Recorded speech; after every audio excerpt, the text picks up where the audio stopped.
Good morning, students. Today I am going to continue again your chapter, The Address, from the textbook of a supplementary reader snapshot, page number 13. I followed the girl along the passage. In the last video we have seen that the narrator had visited second time to the house of Mrs. Darling. Now Mrs. Darling was not at the home. Her daughter attended her, and narrator was just waiting for Mrs. Darling. Her daughter took her inside the house. I followed the girl along the passage. An old-fashioned iron Hanukkah candle holder hung next to a mirror. We never used it because it was much more cumbersome than a single candlestick. यहाँ पर author जब उनके घर के अंदर जाती हैं और उनकी डॉटर जब उन्हें पैसेज में ले जाती है, तब नरेटर देखती हैं कि वहाँ पर वो कैंडल होल्डर स्टैंड जो था उनका, वो उन लोगों ने पहले कभी यूज़ नहीं किया था. यहाँ पर उस गर्ल ने, उनकी मदर ने उसे नेक्स्ट टू मिरर रख रखा था क्योंकि वो बहुत भरा भरा सा लगता था. वो single candle stick. Won't you sit down? asked the girl. She held open the door of the living room and I went inside past her. अब क्या हुआ कि वो जो गर्ल थी, मिसेस डॉर्लिंग की जो बेटी थी, वो उन्हें कहती कि आप बैठ जाइए, और लिविंग रूम के अंदर ले जाती हैं और उनके पीछे पीछे चली जाती हैं. I stopped horrified. I saw in a room I knew and I did not know. I found myself in the midst of thing I did want to see again but which oppressed me in a strange atmosphere.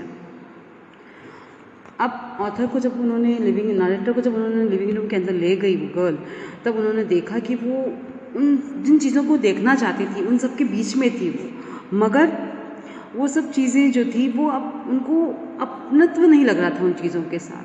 कैसा लग रहा था वो? ऐसा लग रहा था कि वो उससे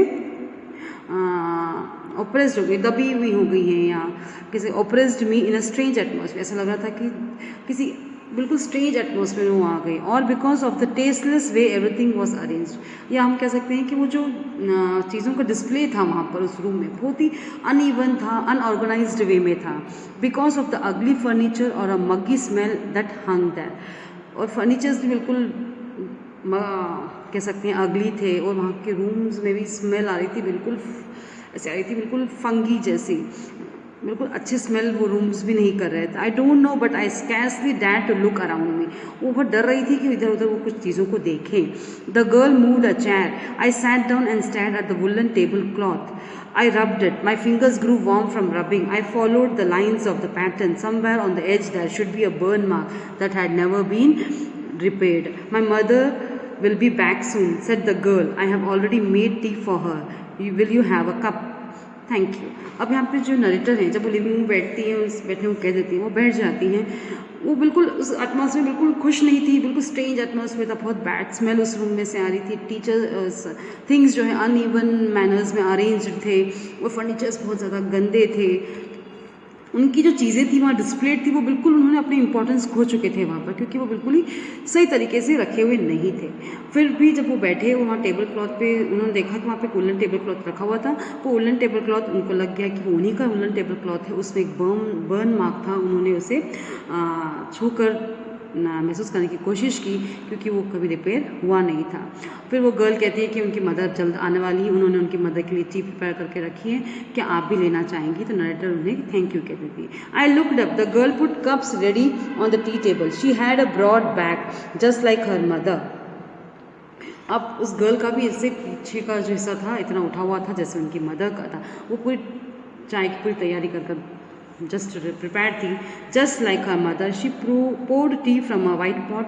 All it had was a gold border on the lid. I remembered she opened a box and took some spoons out. That's a nice box. I heard my own voice. It was a strange voice, as though each sound was different in this room. Oh, you know about them. She had turned around and brought me my tea. She laughed. My mother says it's antique. We have got lots more. She pointed around the room. See for yourself. अब जो girl है चाय की full preparation करके ready थी, उन्होंने उस box में से बहुत अच्छा वाइट टी पॉट निकाला, उसमें से चाय डाली, गोल्ड बॉर्डर थी, और ये जो नरेटर थे उनके कोइंसाइंस इंटरनली वापस उनके अंदर से आवाज़ आ रही थी, और उस गर्ल ने एक बॉक्स में से सिल्वर स्पून्स भी निकाले। अब उनके अंदर से आवाज़ आ रही थी कि कितने अच्छे हैं, और उनकी खुद की वॉइस से मगर स्ट्रेंज लग रहा था उन्हें, और जो सब चीज़ें थी, दो each sound was different in this room, जैसे कि वो सब चीज़ें उनको पता था कि उन्हीं की हैं, फेमिलियर है, मगर सब कुछ बिल्कुल डिफरेंट साउंड कर रहा था उस समय उस रूम में।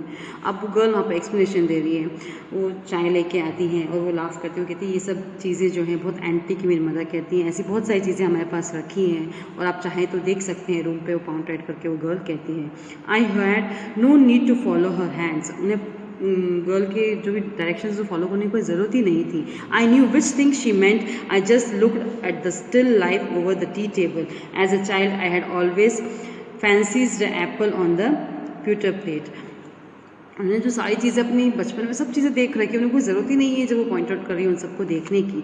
We use it for everything, वो एक प्यूटर प्लेट था, उसे भी वो हमेशा यूज़ करते थे। Oh, you know about them. I had no need to follow her hands. I knew which things she meant. I just looked at the still life over the tea table. As a child, I had always fancied the apple on the pewter plate. We use it for everything, she said. Once we even eat of the plates hanging there on the wall. I wanted to so much, but it wasn't anything special. I had found the burn mark on the tablecloth. The girl looked questioningly at me. Yes, I said, you get so used to touching all these lovely things in the house. You hardly look at them anymore. You only notice when something is missing because it has to be repaired or because you have lent it, for example. Again, I heard the unnatural sound of my voice and I went on. I remembered my mother once asked me if I could help her to polish the silver. It was a very long time ago and I probably bored the day, or perhaps I had to stay at home because I was ill and she had never asked me before. I asked her which silver she meant. She replied, surprised that was the spoons, forks and knife. Of course, that was the strange thing. I did not know the cutlery we ate of every day was silver.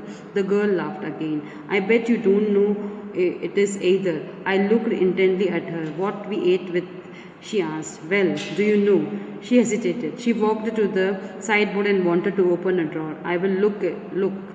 It's in her. I jumped up. I was forgetting the time. I must catch my train. अब क्या हुआ कि जब वो सारी चीज़ें जब वो देख रही थी narrator, I had found the burn marks, उन्होंने जब बर्न मार्क्स को ट्राई करे टेबल पर देखा, उन्हें वो बर्न मार्क्स दिख गए। द गर्ल, वो लड़की जो थी वो बिल्कुल प्रश्न भरी निगाहों से देख रही थी कि ये ऐसा क्यों कर रही हैं। Yes, I said, you get so used to touching all this lovely things in the house, you hardly look at them any more. You only notice when something is missing because it was to be repaired or because you have lent it, for example. अब उन्हें explanation दे रही है कि वो ऐसा क्यों कर रही हैं, क्यों कह रही है कि notice when something is missing, कुछ चीज़ें अगर आपकी हैं और उसमें से कुछ मिसिंग है तो आप उसको नोटिस करते हैं, या तो रिपेयर हो चुकी है या आपने किसी को उसको लेंड कर दिया है, फॉर एग्जाम्पल, ऐसे बोल रही है। और फिर वापस नरेटर के इंटरनल हार्ट से जो वॉइस आती है, कॉन्साइंस जो है उनका आवाज़ देता है, वापस पुनः चीज़ें पुरानी याद करती हैं कि ये जो स्पून्स की जो वॉइस थी, अननेचुरल साउंड, इन्होंने उनके मन में वो आवाज़ वापस उठाई। उनको बात याद आ गई जब बचपन में एक समय उनकी मदर ने उन्हें उस सिल्वर स्पून्स को पॉलिश करने के लिए कहा था। उस दिन वो शायद बीमार थी, तब वो घर पे थी, कभी उनकी मदर ने कुछ ऐसा काम उन्हें असाइन नहीं किया था।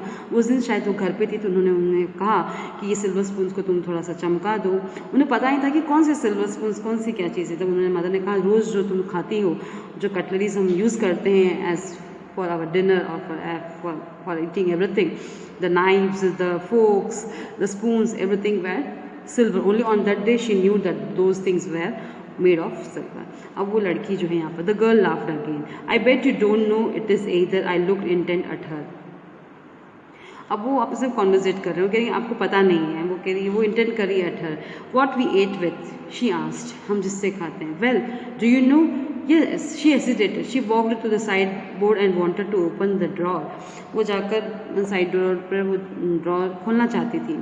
It's, I will look. It's in her, in here. कि यहाँ मैं देखूंगी, ये यहाँ पर है. I jumped up. I was forgetting the time. तुरंत वो एकदम उठ गई। उन्होंने कहा कि अरे यार मुझे तो वापस ट्रेन कैच करनी, I must catch my train. She had her hand on the drawer, don't you want to wait for my mother. वो कह रही कि ड्रॉर में उनका हाथ था कि आपको मेरी मदर के लिए वेट नहीं करना है। वो गर्ल कह रही थी no I just go, I must go, I walk to the door. The girl pulled the drawer open, I can find my own way. As I walked down the passage, I heard the jingling of spoons and forks. वो girl जो दिखाना चाहती थी उन्हें कि यहाँ पे बहुत सारी चीज़ें डिस्प्लेड हुई हुई है ड्रॉर में, वो नरेटर बिल्कुल देखना नहीं चाहती थी। उन्होंने कहा कि मुझे जाना है, मुझे लेट हो रही, मुझे ट्रेन कैच करना है। जैसे ही वो स्टेयरकेस उतर रही थी उनको वो स्पून्स की जिंगलिंग की आवाज़ वहाँ पर सुनाई दी। At the corner of the road, I looked up the nameplate again. The Marconi Street, it said. I had been a number 46. The address was correct, but I now don't want to remember it anymore. जाते जाते उन्होंने फिर वो गली में name plate street name देखा, वो Markovnikov street था। उन्हें पता था कि जिस नंबर पे वो गए वो 46 है। उन्हें अब कंफर्म हो गया था कि वो एड्रेस बिल्कुल करेक्ट है, मगर अब वो कुछ भी चीज़ें याद करना नहीं चाहते थे। I wouldn't go back there because the objects that are linked in your memory with the familiar life of former times instantly lose their value when served from them. You see them again in a strange surroundings, and what should I have done with them in a small rented room where the shreds of black out paper still hung along the windows, and no more than a handful of cutlery lifted in the narrow table drawer? I resolved to forget the address. All the things I had to forget, that would be the easiest. अब narrator जब जाते जाते उन्होंने जब address देखा, सब कुछ उनको कंफर्म हो गया कि वो वही एड्रेस है, करेक्ट एड्रेस पे वो गई हैं। फिर उनके माइंड में एक चीज़ें याद आती है कि I don't want to remember anything again. क्यों ऐसा वो कह रही थी कि मुझे कुछ भी याद नहीं करना? क्योंकि वहाँ जहाँ वो गई, जिस ऑब्जेक्ट्स को देखना चाहती थी, जो इनकी पास्ट मेमोरीज से बहुत फेमिलियर लाइफ से वो जुड़ी हुई थी, उन्हें वो महसूस करना चाहती, फीलिंग्स को वापस अपने अंदर इंटेंटली उन मदर के साथ जो जुड़ी कनेक्टिविटी थी उन सबको महसूस करना चाहती। मगर जब जाके उन्होंने वहाँ देखा तो उन्हें क्या लगा कि farmer times instantly loss their value. जैसे जैसे समय बीतता गया उन चीज़ों ने अपनी जो वैल्यू है वो खो दी है वो वहाँ पर। You see them again in a strange atmosphere. आपको जब वो चीज़ें दिखती है तो वो एटमॉस्फेयर पूरा स्ट्रेंज आपके लिए, बिल्कुल अजीब सा अजनबी सा वातावरण वहाँ दिखता है, क्योंकि वो समय के साथ वो सब कुछ अपनी मेमोरीज़ को उन्होंने फेड कर दिया है। When what should I have done with them in a small. फिर वो अपने आप को कंसोल करती है कि अगर मैं उनको ले भी जाती है करती तो क्या करती। फर्स्ट ऑफ ऑल तो उन्होंने अपनी जितनी भी इंपॉर्टेंस है वो स्ट्रेंज एटमॉस्फेयर में खो चुके हैं वो चीज़ें, और अब वो शायद रेंटेड हाउस में रहती हैं जहाँ इतनी सफिशिएंट स्पेस नहीं है कि इन चीज़ों को वो वहाँ पर रख सकें। इसलिए बेटर है उनके लिए कि वो चीज़ें, वो एड्रेस वो भूल जाएं, और of all the things I had to forget, वो एड्रेस भूल जाए, सारी चीज़ें वो भूल जाएं, और वही ईजी रहेगा उनके लिए कि वो फ्यूचर में अब फ्यूचर